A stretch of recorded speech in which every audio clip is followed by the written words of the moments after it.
Hello student, welcome to science classes. और आज हम टॉपिक स्टार्ट करने वाले हैं सेल बायोलॉजी, जिसके अंतर्गत हम पढ़ेंगे क्या, सेल। तो सेल के अध्ययन को मेनली क्या कहा जाता है, साइटोलॉजी। और सेल की खोज जो है किसने की थी, रॉबर्ट हुक ने की थी। ठीक है। अब विश्व में हम देखते हैं कि सबसे छोटी सेल जो है क्या कहलाती है, किसको माना गया है, माइकोप्लाज्मा को माना गया है। फिर उसके बाद छोटी तो हमने पढ़ लिया, अब हम बड़ी के बारे में भी जानते हैं कि सबसे बड़ी सेल जो है वो क्या है, शुतुरमुर्ग का अंडा है। कोशिका कोशिका से शरीर कैसे विकसित होता है उसके बारे में हम आगे जानेंगे। तो देखिए, सबसे पहले जो है कोशिका होती है। ठीक है। जब बहुत सारी कोशिकाएं जो है मिल जाती हैं तो वो क्या बनाती हैं, ऊतक बनाती हैं। जब बहुत सारे ऊतक जो है डेवलप हो जाते हैं, मिल जाते हैं, तो वो मिलकर क्या बनाते हैं, अंग बनाते हैं। उसी प्रकार अंग भी एक साथ मिलकर क्या बनाते हैं, शरीर बनाते हैं, एक बॉडी का निर्माण करते हैं। तो इस शरीर को निर्मित करने में, इस शरीर को बनाने में मेनली भूमिका कौन निभाती है, कोशिका। इसीलिए कोशिका को क्या कहा गया है, सबसे छोटी इकाई जो है कहा गया है। ठीक है। यूनिट जो है क्या कहलाती है, कोशिका कहलाती है, सबसे छोटी इकाई के रूप में मानी जाती है। अब आगे हम देखेंगे कि कोशिका में कौन कौन से अंग जो है वो प्रेजेंट होते हैं। तो सबसे पहला अंग क्या है, वह है कोशिका झिल्ली, जिसको हम इंग्लिश में क्या कहते हैं, सेल मेम्ब्रेन कहते हैं। यह जो है क्या करती है, पादप और जंतु दोनों ही कोशिकाओं में उपस्थित होती है। उसके बाद क्या आता है, सेल भित्ति, कोशिका भित्ति या सेल वॉल।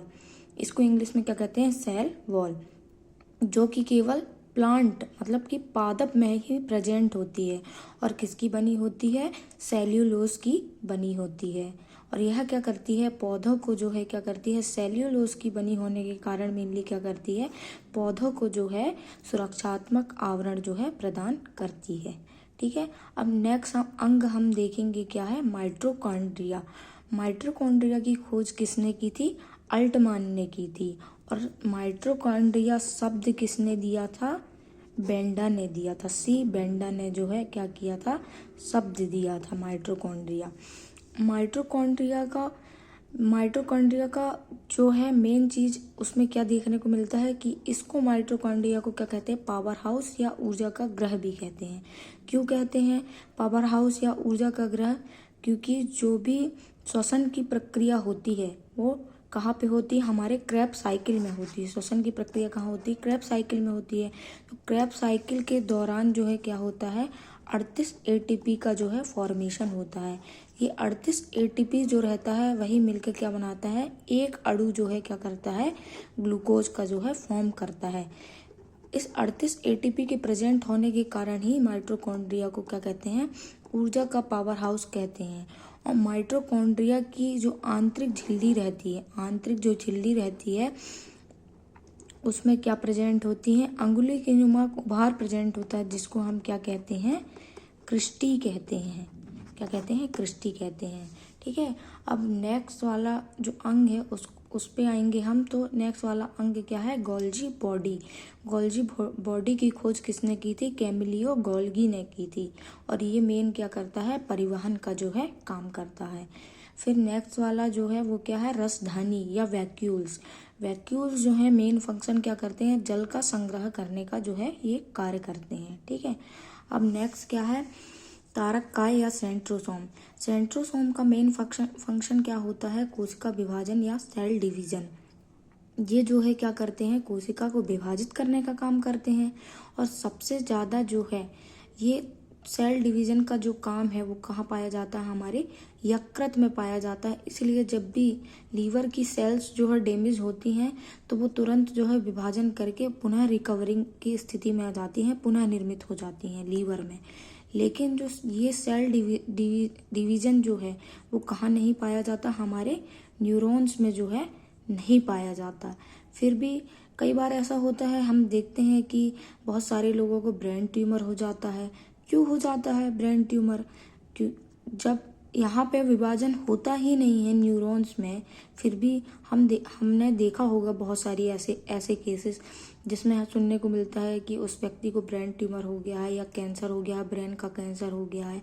तो इसका रीज़न यही है कि न्यूरॉन्स में जो 90% पार्ट है उसमें सेंट्रोसोम नहीं प्रेजेंट होती, लेकिन जो 10% पार्ट है उसमें क्या होता है, सेंट्रोसोम प्रेजेंट होते हैं, जिसमें कि क्या होता है, सेल डिवीज़न की प्रक्रिया होती है। और ये सेल डिवीज़न करते करते करते करते क्या करते हैं, सेल जो है बहुत सारी संख्या में बढ़ जाते हैं, जिसके कारण क्या हो जाता है, ट्यूमर की कंडीशन जो है आ जाती है, कैंसर जो है हो जाता है। अब नेक्स्ट हम क्या पढ़ेंगे, अंतःप्रद्रव्य जालिका। अंतःप्रद्रव्य जालिका को क्या कहते हैं, और ये एंडोप्लाज्मिक रेटिकुलम भी कहते हैं। इंग्लिश में इसको शॉर्ट में ER के रूप में प्रस्तुत करते हैं। ये जो है 2 प्रकार की होती है, पहली होती स्मूथ ER और दूसरी क्या होती है, रफ ER। स्मूथ ER में जो है क्या होता है, वसा का संग्रह होता है, और रफ ER में प्रोटीन का संग्रह होता है। रफ ER में प्रोटीन का संग्रह इसलिए होता है क्योंकि जो रफ एंडोप्लाज्मिक रेटिकुलम होती है उसकी बाहरी सतह पर क्या प्रेजेंट होते हैं, राइबोसोम प्रेजेंट होते हैं। और राइबोसोम को हम क्या कहते हैं, प्रोटीन की फैक्ट्री भी कहते हैं। इसी कारण जो है इसमें जो है क्या होता है, प्रोटीन का संग्रह होता है। फिर नेक्स्ट हम क्या पढ़ेंगे, राइबोसोम। राइबोसोम जो है वो प्रोटीन का निर्माण करता है, ठीक है। इसका मेन फंक्शन क्या होता है, प्रोटीन का निर्माण करता है। राइबोसोम की खोज किसने की थी, पेलाडे ने की थी, ठीक है। अब हम देखेंगे कि राइबोसोम जो है 2 प्रकार के होते हैं। सेगमेंटेशन के आधार पर हम देखेंगे कि राइबोसोम जो है 2 प्रकार के होते हैं। पहला होता है 70S और दूसरा होता है 80S। जो 70S राइबोसोम होता है वो कौन सी कोशिकाओं में प्रेजेंट होता है, प्रोकैरियोटिक कोशिकाओं में जो है यह प्रेजेंट होता है। और जो 80S राइबोसोम होता है वो किस में प्रेजेंट होता है, यूकैरियोटिक कोशिकाओं में यह प्रेजेंट होता है, ठीक है। अब प्रोकैरियोटिक और यूकैरियोटिक कोशिकाएं क्या होती हैं वह हम नेक्स्ट क्लास में देखेंगे। उसके बाद नेक्स्ट अंक क्या आता है, न्यूक्लियस। न्यूक्लियस की खोज जो है किसने की थी, रॉबर्ट ब्राउन ने की थी। न्यूक्लियस जो होता है वह सेल के 20 सेंटर में प्रेजेंट होता है, और इसी के अंदर जो है क्या प्रेजेंट होता है, क्रोमोसोम प्रेजेंट होता है। क्रोमोसोम के अंदर क्या प्रेजेंट होते हैं, डीएनए और आरएनए प्रेजेंट होते हैं, ठीक है। न्यूक्लियस को कंट्रोलर ऑफ सेल भी कहते हैं। कंट्रोलर ऑफ सेल इसलिए कहा जाता है क्योंकि न्यूक्लियस जो है जितने भी सेल के अंदर जितने भी मेंबर प्रेजेंट होते हैं, mitochondria, Golgi body, ribosome, lysosome, vacuoles, है ना, और माइटोकॉन्ड्रिया, इन सबको क्या करता है, इन सबको जो है फंक्शन करवाता है, इन सबको जो है कंट्रोल करता है। इसीलिए न्यूक्लियस को जो है कंट्रोलर ऑफ सेल भी कहते हैं। फिर आता है क्या, लाइसोसोम। लाइसोसोम जो है ये जो है मेन चीज़ अगर हम इसका देखें तो लाइसोसोम को जो है आत्महत्या की थैली या सुसाइड बैग भी कहते हैं।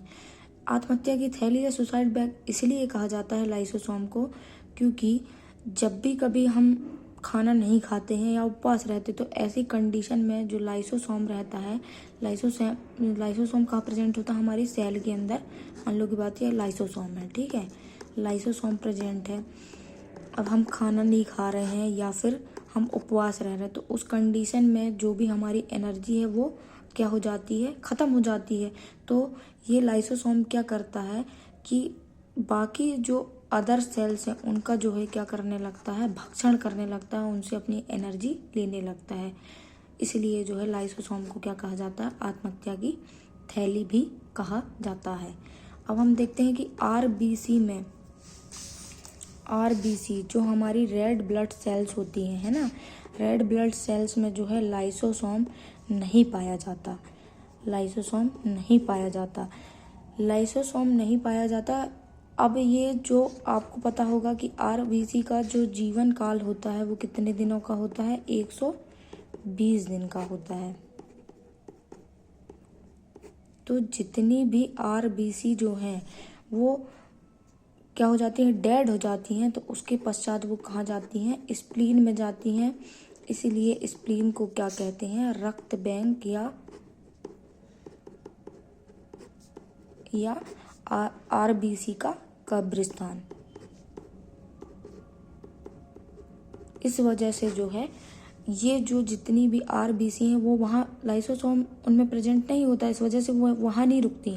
आरबीसी कहाँ आती हैं? डायरेक्ट स्प्लीन में आती हैं और स्प्लीन में जो है डेड होके स्प्लीन में आ जाती हैं, और स्प्लीन में आने से जो है वहाँ पर बहुत सारी आरबीसी जो है जमा हो जाती है, इसलिए स्प्लीन को क्या कहते हैं?